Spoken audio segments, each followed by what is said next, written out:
Hello everyone, sorry I can't be there with you guys today. I made the mistake of scheduling a trip to Boston on my exam day, which was a mistake, but Dave is thankfully letting me do a video presentation so I didn't have to change my flight. I chose to do the subgraph isomorphism problem, and if Dave has my poster up, there should be a picture describing this. It involves mapping a graph to a subgraph of a larger graph and ensuring that its nodes are and edges are the same. So it's got to be a one-to-one bijection. It's got to lay right over top of it. For implementation, I chose to deviate from all the algorithms out there, namely Ullman's recursive backtracking algorithm. It's kind of like the maze algorithm that we did in 220 with Stephen, if anybody had that class.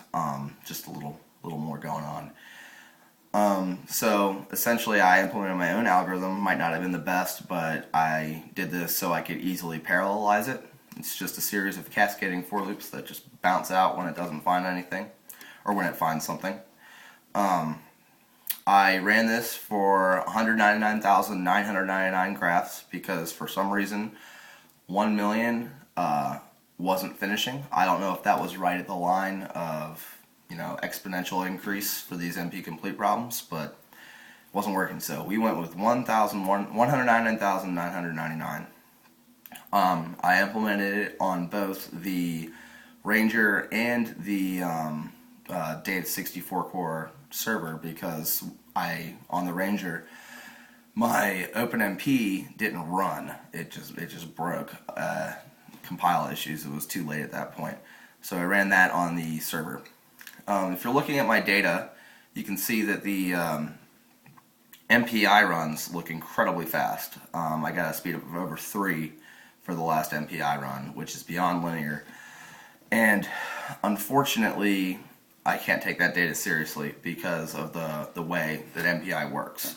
My graphs were stored in shared memory. They were vectors of linked lists, so they were adjacency lists that were you build them at first, and then you check them, and then you randomly append to them. It actually wasn't random because I kept the same seed, so it was the same graphs, seemingly random, but the same graphs for every run.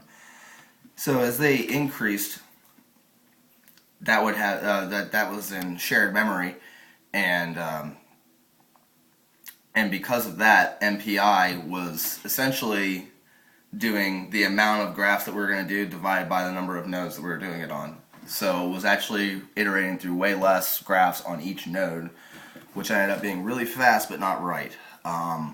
So the only data I can take seriously is my OpenMP data on Dave's supercomputer, which actually wasn't that bad.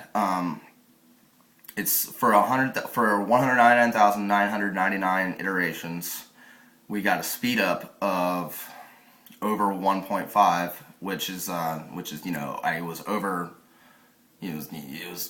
over twice as fast as the sequential version, which I think is okay considering that the supercomputer data failed me.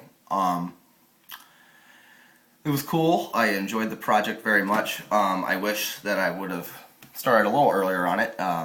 Didn't realize how tough it was going to be to wrap my mind around this. And I'm glad I chose a hard project. Well, I hope everybody has a great winter break, and thank you for the class, Dave, and you guys all take care.